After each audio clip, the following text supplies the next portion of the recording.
when it was announced that Esther was the one chosen. There was nobody there who said, "Girl, you are lucky. You won the lottery. You hit the jackpot." No. No one knew more than Esther all that she had done to be prepared. Whatever life she had lived was completely left behind her. Whatever station in life, whatever resentment she might have experienced as a prisoner, all of that was cast aside. She changed her diet. She changed her clothing. She went through the rigors of treatment day after day after day so that she could spend 1 hour in the presence of the King. Now, I'm not saying that we earn God's love. That's not why we prepare. You can never earn God's love. In the first service, Matthew was baptized, and I said, if we come to Jesus Christ, as Matthew did last week, in confession of our faith, even then our righteousness is a stench to God. It fills the nostrils of God because we are sinners.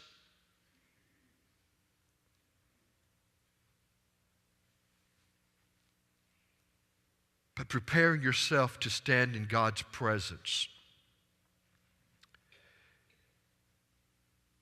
it's acknowledging that you're coming face to face with the Almighty who created you.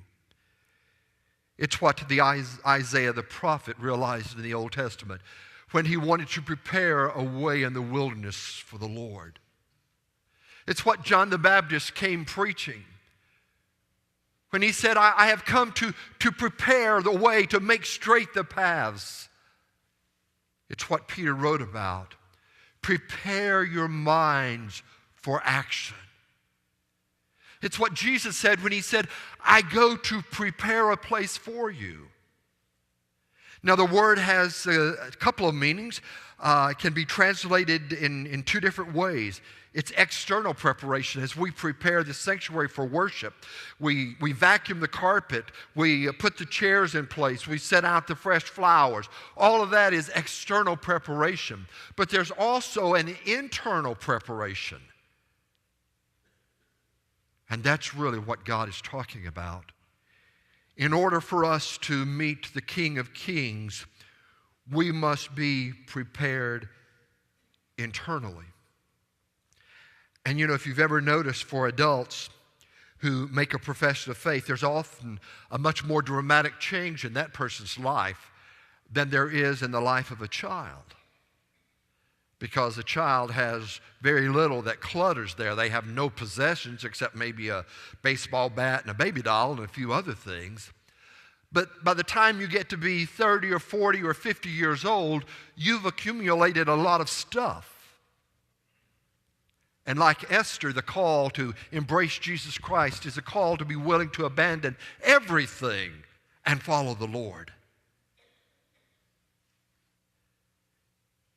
It means to be willing to open your heart and let every resentment, every hurt, every ounce of pride or prejudice disappear and be replaced by the grace of Jesus. Esther knew that her life would never be the same if she accepted what the king was offering. What God wants to give us is His very best. And to receive that, we must prepare our hearts. Not only must we prepare our hearts to receive God's best, but we also must prepare ourselves to give God our best. Verse 13, this is how she would go to the king. Anything she wanted was given her to take with her from the harem to the king's palace. In other words, when you appeared before royalty, you took to that person a gift.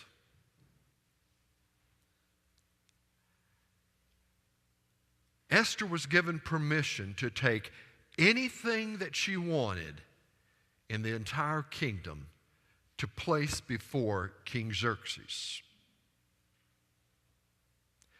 And evidently, she chose the best, or we would not be reading this story. But what if Esther had been like one of us? What if Esther had said, oh, I can sing, but I really don't want to come out on Wednesday night and rehearse? What if Esther had said, yeah, I could teach the Bible, but I like to have my weekends free? What if Esther had approached King Xerxes with less than her best? Folks, if you're going to follow God, you have to give your very best. Last Sunday, I thought that the Colts were going to win Super Bowl. I gave the scores 37-24. Well, I was wrong and I was wrong. It didn't work that way. And you know what I said at the end of the game? Man, they didn't play like they could have played. Now, I was disappointed that the Colts lost, but I personally think they could have done better. Now, it doesn't really matter my opinion, you know that. But what if you stand before God and God says to you, you really did not give me your best?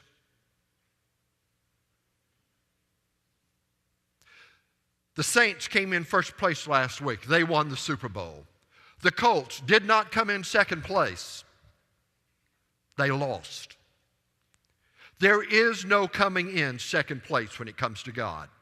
You either give God your best or He does not accept anything that you have.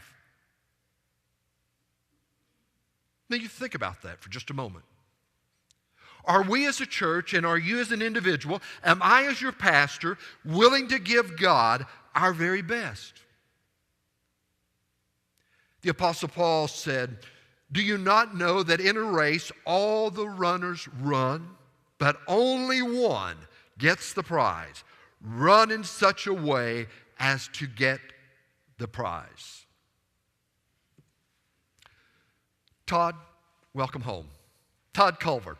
You all have known Todd from our Christmas service. He is the soldier I've been speaking of. He is back home. Todd, stand up. Welcome back, Todd Culver.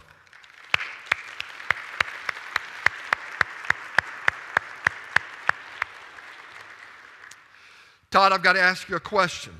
While you were serving this nation in Afghanistan and anywhere else that you might have been, did you give your best? Yes, sir. Okay. If I were to come right now and ask you, up to this point in your life, have you given your best? Michael, Darlene, don't answer. Would you say, yes, sir? To God, I have given my best. See, I think the church is a powerful army of believers.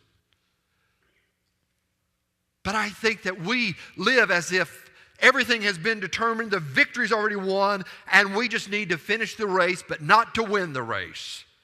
And I got news for you. We give God our best or we give God absolutely nothing.